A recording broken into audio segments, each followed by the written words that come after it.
$10 shoes. When the fishing derby was on, you could almost walk across Lake Erie from Port Colborne to America.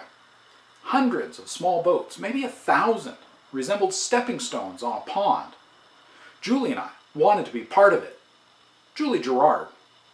Jules was his real name, but no one called him that, except teachers who couldn't decide on Jules or Jules. He lived in a rented house on Sugarloaf Street with his extended family, just like me, except I was 4 blocks away on Charlotte. It was the summer of 1952. We were 14. We couldn't afford fishing equipment, but Julie had a wooden canoe. His uncle won it in a poker game and had no use for it.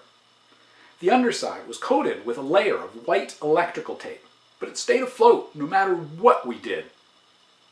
16 feet long, with 2 mismatched paddles, we could fit 4 kids in it, if we wanted, which we didn't. It was the only thing Julie owned.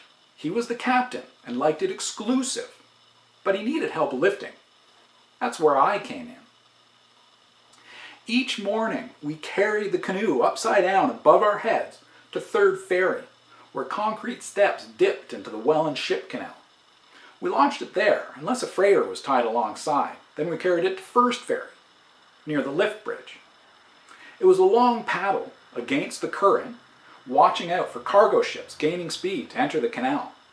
It took 10 minutes to pass Maple Leaf Mills, perched on the last finger of land, and another 5 to reach the little lighthouse on the breakwater. We were in the thick of the derby once we cleared that. Boats and beer everywhere, sunlight glinting on the water. The thrill of seeing a steelhead or trout fighting on a line before breaching the surface. We went home for lunch. For some reason, we didn't pack sandwiches that day, and found Leonard waiting near the canoe when we returned. He was a spoiled mommy's boy who lived in a big, turreted house on Adelaide Street, half a block inland from the canal. "Can I watch the derby with you guys?" he asked. I didn't have the heart to say no. Julie, though, he had something against Leonard. "I don't know, it's a lot of work," Julie said, rubbing his shoulders, pretending to be exhausted. "We could go out and back 10 times without getting tired." "I'll do all the rowing," Leonard offered. "I want to do it." Shaking a finger, Julie piped up, "No, no, no, no, no, no, no, no way. You don't even know what you're doing. You row with oars. Those are paddles," he pointed. "It takes expertise. You could flip us. Can you even swim?" "I won't flip the boat, and you know I can swim." We did know. Everyone swam at Third Ferry once school let out. Everyone. All summer. Boat crews called us canal rats. Julie signaled. We lifted the boat and edged toward the canal. Leonard's eyes flared, sweat beaded on his forehead. "I'll give you a quarter." That got Julie's attention, and we set the canoe down. "Okay," Julie said, waiting to be paid. When Leonard handed over the quarter, Julie inspected it, bit it, and read the year before putting it in his pocket. Gas was 20 cents a gallon back then. I was already driving, without a license. Leaving the canoe where it was, Julie looked at Leonard, spread both hands, palms out, and nodded like he was saying, "Come on," in awkward silence. "Come on." "What do you want? I just paid you." "Where's Ron's quarter?" I knew not to laugh. This was serious. Leonard's dad sold insurance from the newest building on Clarence Street. They had money, the Van Alstynes. Leonard stamped his feet, but neither of us budged. He crossed his arms. "You guys!"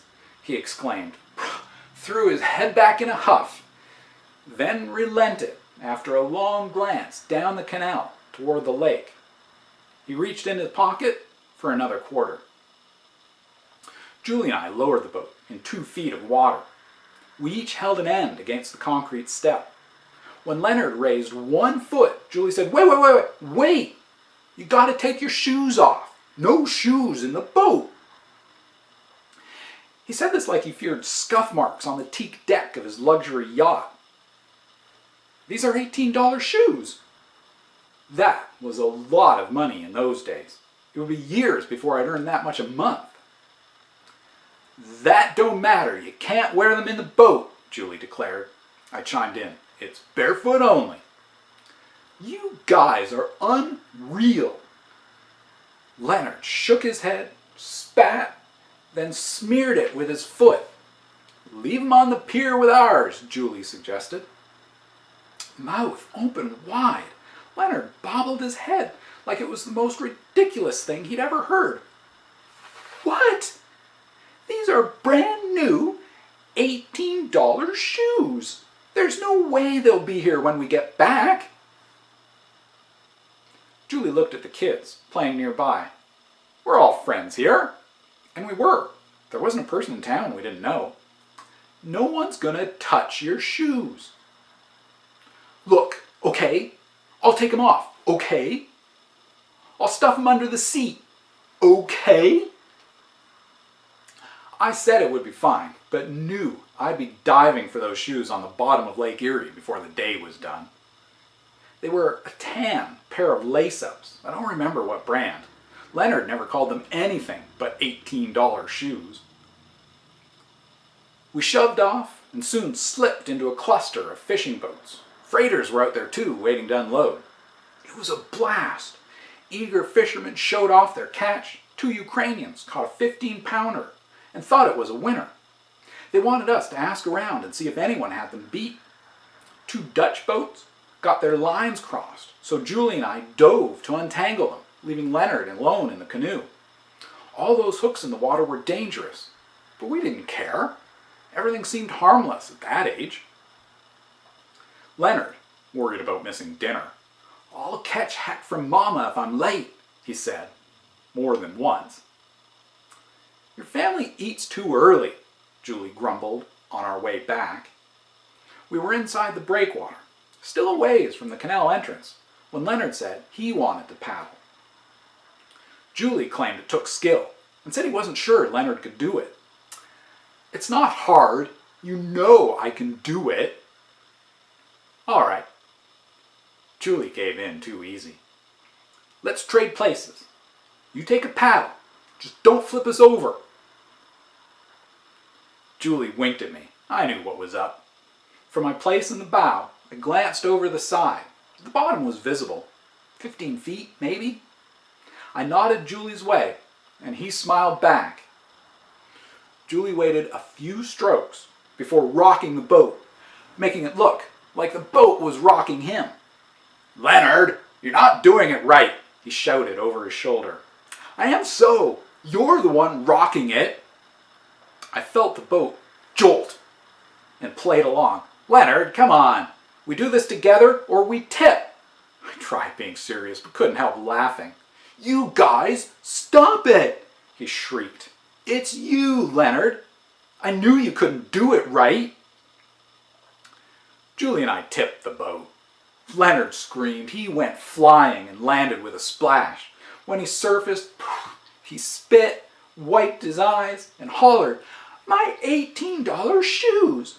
Papa's gonna thrash me! He's gonna thrash me something fierce! He put his head under and scanned the bottom for his shoes, then looked to the hospital ashore near the park. I could tell he wasn't confident he could swim that far. Dear God, I'm in for it, he wailed and blew water from his nose. It's all right, I told him, feeling guilty. I remembered a bruise on his cheek earlier that year. It hadn't come from the playground. We'll climb back in and have you home before dinner. I can't leave my shoes. His hand went to his forehead, holding his brains in. Julie looked all serious. Them shoes are long gone. It wasn't hard to right the boat. Julie and I did it all the time. We retrieved the floating paddles, then lifted ourselves out of the water in tandem. Me up front, Julie in the back. When Julie pulled Leonard on board, I leaned the opposite way for counterbalance. Leonard looked ready to cry as he stumbled to the middle seat, then peered over the edge. "Where are they?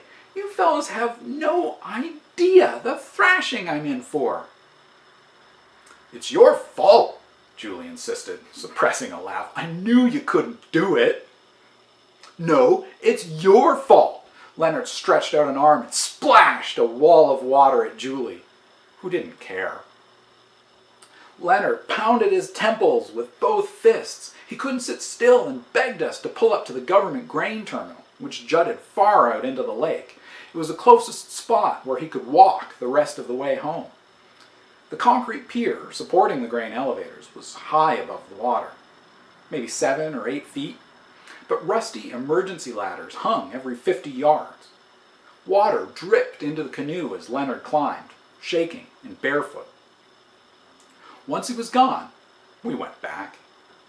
Julie didn't plan on it, but I convinced him. I said, "He didn't deserve that." We paddled in silence until Julie said, "My mom doesn't deserve having her medical claims denied." I dove for the shoes, no problem. I could swim underwater better than anyone. When we caught up to Leonard, he was hobbling along the concrete edge of the canal, fists clenched. You could see him wince with every pebble he stepped on. Gliding behind him in the canoe, he was high above us, but I heard him mumbling. I put a finger to my lips and shushed Julie. We stopped paddling and drifted. It sounded familiar. Then I made out the words, "Deliver us from evil." He was so scared, he was saying the Lord's Prayer. Said it the entire way. It was still on his lips when we met him at Third Ferry, where I handed over his wet shoes, socks still tucked deep inside. That night, I prayed too, for Leonard, and for Julie's ailing mother. The end.